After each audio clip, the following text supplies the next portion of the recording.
안녕하세요. 김지선입니다. 지난번에 이어서 당신도 산티아고 순례길이 필요한가요? 이 책의 이야기를 전해드리려고 합니다. 지난번에도 말씀드렸듯이 저는 총 3번 산티아고 순례길을 걸었습니다. 처음 걸었던 거는 2013년 사리아부터 시작하는 약 110km 정도였고요. 그 다음으로 걸었던 2016년에는 마드리드부터 출발하는 마드리드 길을 걸었습니다.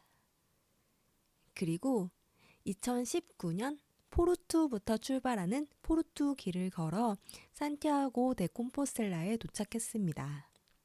앞서 영상을 통해서 첫 번째 걸었던 산티아고 순례길 이야기 그리고 마드리드 길 이야기를 전해드렸는데요. 오늘은 마지막으로 걸었던 2019년 포르투 길의 이야기를 전해드리려고 합니다. 많은 분들이 산티아고 순례길을 왜 또 가냐고 많이들 물어보세요. 산티아고 순례길을 제가 처음 걸었던 것은 단순한 호기심 때문이었는데요. 그 호기심이 걷고 나서도 여전히 충족되지 않아서 2016년 조금 길게 걸어보고 조금 더 많이 걸으면 알 수 있지 않을까라는 생각으로 다시 걸었습니다. 다시 걷고 나면 내가 느꼈던 궁금증이 어느 정도 해소될 것 같았는데 더 많은 호기심을 불러왔고 여전히 이 길의 의미를 잘 모른 채 그저 걷기만 하고 있는 것이 아닐까라는 생각을 했어요. 그래서 어디론가 떠나고 싶었던 순간, 이제는 조금 쉬어갈까라고 생각하는 순간이 되었을 때 너무 당연하게도 산티아고 순례길을 다시 걸어야지라는 생각을 했던 것 같아요. 그게 바로 2019년이었고요. 그 당시 조금 쉬운 길을 걷고 싶었었어요. 마드리드 길을 걸으면서 너무 많은 힘듦을 느꼈기 때문에 이번에는 조금 쉬운 길을 걸어보면 이 길을 조금 더 제대로 느낄 수 있지 않을까라는 생각으로 선택했던 곳이 바로 포르투 길입니다. 포르투 길은 포르투라는 포르투갈의 한 도시에서 출발해서 산티아고 데 콤포스텔라까지 이렇게 위로 올라가는 그런 루트의 길인데요. 해안길을 따라 걷는 길과 중앙길을 따라 걷는 길로 나누어져 있습니다. 해안길은 말 그대로 해안을 따라서 걷는 길이고 중앙길은 우리가 보통 알고 있는 산티아고 순례길처럼 역사적인 도시들을 지나가는 그런 길이에요. 두 갈래의 길로 나눠지는데 포르투에서 출발하는 사람들은 자기의 취향에 맞춰서 해안길로 걷든 중앙길로 걷던 이렇게 선택해서 걷게 됩니다.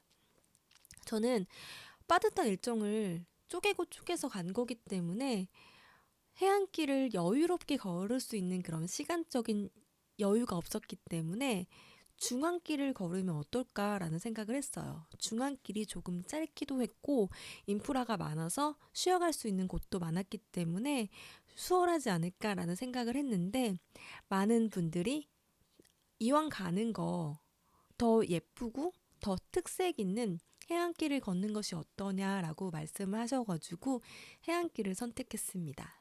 그 이야기가 바로 당신도 산티아고 순례길이 필요한가요? 요 책의 뒷부분에 담겨 있습니다. 포르투 해안길이라는 큰 제목 아래 여러 가지 목차로 글을 담고 있는데요. 포르투길 이야기도 책 속 문장들을 조금 읽어드릴게요. 다시 비행기표를 샀다라는 제목의 글의 내용입니다. 올해 휴가는 어디로 갈 거야? 참 오랜만에 듣는 질문이었다. 2016년에 어느 모임에서 받은 이 질문 때문에 산티아고 순례길로 떠나려고 마음을 먹었었는데 이번에도 같은 질문을 들으니 그때의 감정이 되살아났다. 책방을 오픈하기 전까지 프리랜서였기에 휴가라는 개념이 거의 없었다. 그냥 떠나고 싶으면 떠나면 되는 거고 성수기를 피해 여행할 수 있으니 저렴하게 잘도 다녔다. 하지만 자영업자가 된 지금 단 하루 책방 문을 닫는 것도 부담스러울 정도로 얽매인 몸이다. 그래서 같은 질문을 받았을 때 산티아고 순례길을 가고 싶어도 휴가조차 낼 수 있을지 알 수 없으니 괜히 심란해졌다. 이대로 계속 일만 한다면 미쳐버릴지도 모르겠다는 생각까지 들었다. 이게 처음 산티아고 순례길을 떠나고 싶은 마음을 담은 글이에요.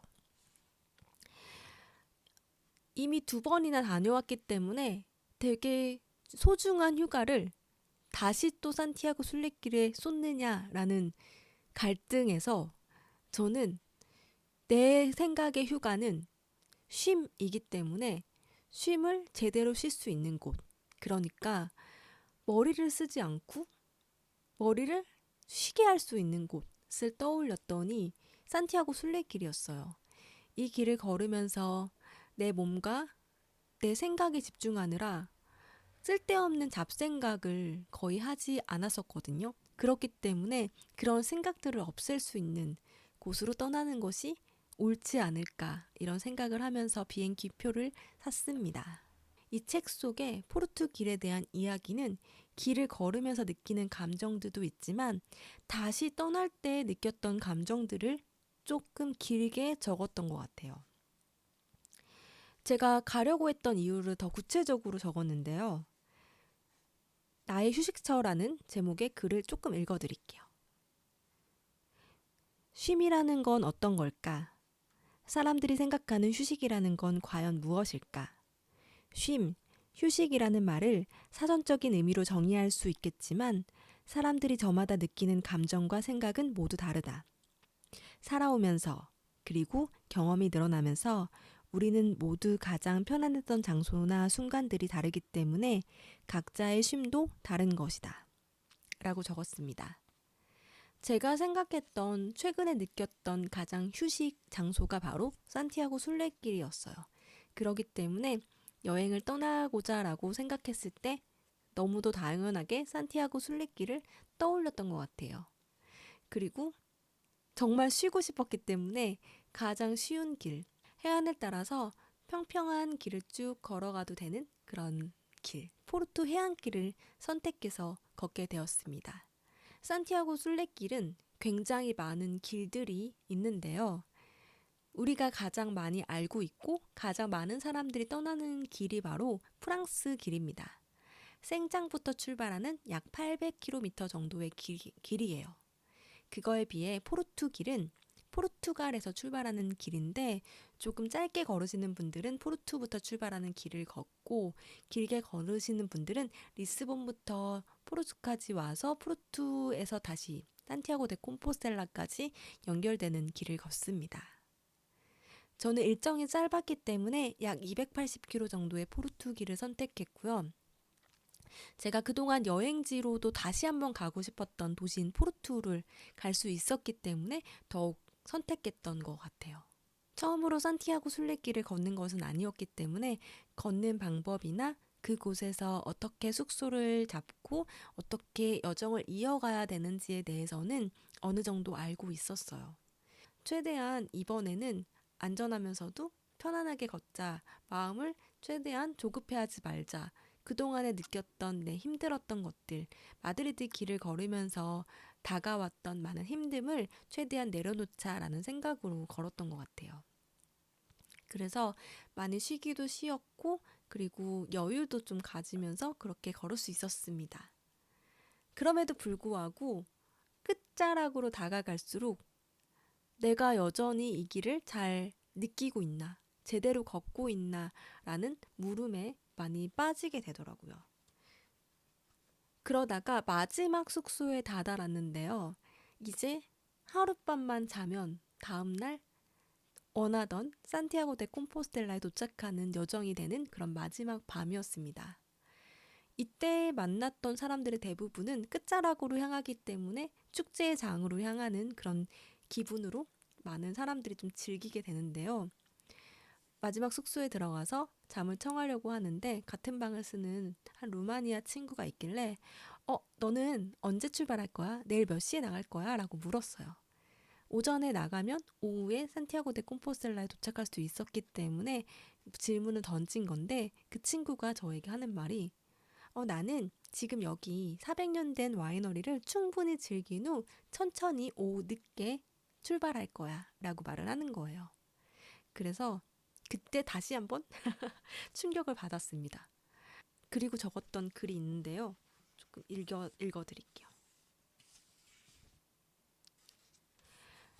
세 번째 순례길이었고 이미 충분히 이 길을 즐기며 걷는 법을 알게 되었다고 생각했지만 다시 산티아고 순례길이 낯설게 느껴졌다.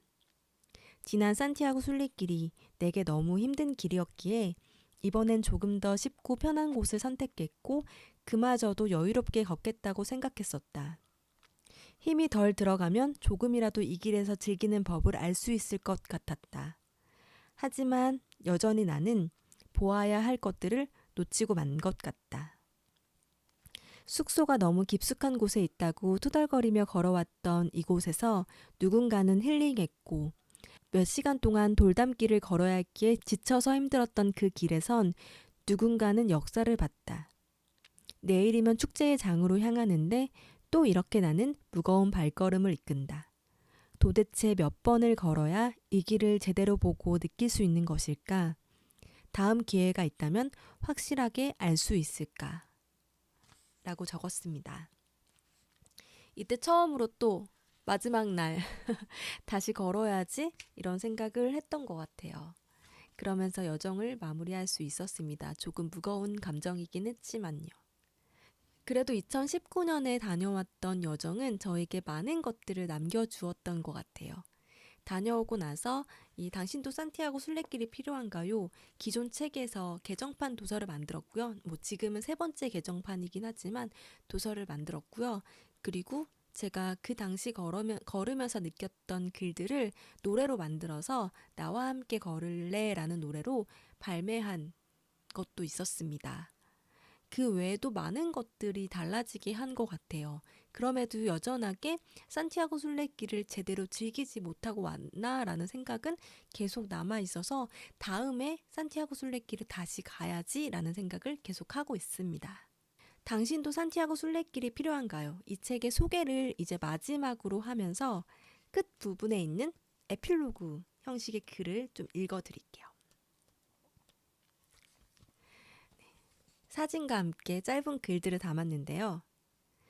산티아고 순례길을 걷다 보면 앞에 펼쳐진 길이 어떤 길일지 알 수 없이 그저 목적지를 향해 걸어간다. 어떤 길이 나올지 설레고 매일 달라지는 마을을 보며 하루하루가 설렌다. 가끔 길을 잃기도 했다. 너무 예쁜 꽃을 보다가 길을 잃거나 나비를 관찰하다가 길을 잃었다. 그래서 길을 잃는다는 건 잘못된 길로 들어서는 것이 아니라 더 예쁜 것들을 보았을 때라고 생각했다. 길을 잃는다고 뭐 어때? 그 길이 어쩌면 더 나은 길일 수 있잖아. 누구나 한 번쯤 산티아고 순례길이 필요한 순간이 있다. 나에게도 또 다른 순례길이 필요하다는 생각을 하며 이 책을 마친다. 그리고 당신에게 묻는다. 당신도 산티아고 순례길이 필요한가요? 일상에 지쳐서 어디론가 떠나고 싶은데 그 어디론가를 정하지 못할 때 혹은 낯선 곳을 떠나고 싶긴 하지만 낯선 곳이 두려울 때 이런 감정이라면 산티아고 순례길이 굉장히 적절한 여행지가 아닐까라는 생각을 합니다. 그리고 당장 떠나지 못한다면 이렇게 책으로 여러분들이 산티아고 순례길을 만나셨으면 좋겠습니다. 책이 더 궁금하신 분들을 위해서 제가 뒷부분에 있는 책 소개를 한 번 더 읽어드릴게요. 단순한 호기심은 나를 3번의 산티아고 순례길로 이끌었다. 내가 왜 이 길을 걷고 싶었는지 걷다 보면 길이 알려줄 것 같아 계속 걸었다. 길을 잃어본 적이 있었나? 누군가에게 이 길이 옳은 길인지 물어볼 용기가 나지 않아 잘못된 길을 계속 걸었던 적도 있지 않았나. 살면서 길을 잃었다고 생각하는 순간이라면, 목적지를 몰라 어디로 가야 할지 모르는 순간이라면 당신도 지금 산티아고 순례길이 필요한 것인지 모르겠다. 당장 떠나지 못하는 분에게 책으로 이 길을 전한다. 어디론가 떠나고 싶긴 하지만 어디를 가야 할지도 모르는 사람들에게 어떤 곳을 가면 좋을지 목적지를 제시할 순 없어요. 그렇지만 그 목적지가 어딘지 찾아볼 수 있게끔 도움을 드릴 수 있는 것 같아요. 그런 의미에서 이런 책, 여행지의 느낌, 그리고 그 여행이 인생의 감정을 담고 있는 그런 책을 한번 읽어보시면 내 인생의 목적지 혹은 내 여행의 목적지가 어딘지 스스로 결정할 수 있지 않을까라는 생각을 합니다. 길을 잃지 않도록 내 앞에 있는 노란색 화살표를 제대로 찾을 수 있도록 늘 좋은 길만 걸으시길, 늘 안전한 길만 걸으시길 바라면서 이 책 소개는 이번 영상으로 마치도록 하겠습니다. 책이 궁금하신 분들, 그리고 산티아고 순례길 이야기가 계속 궁금하신 분들은 또 다른 영상을 통해서 전해드리도록 하겠습니다. 지금까지 김지선이었습니다. 감사합니다.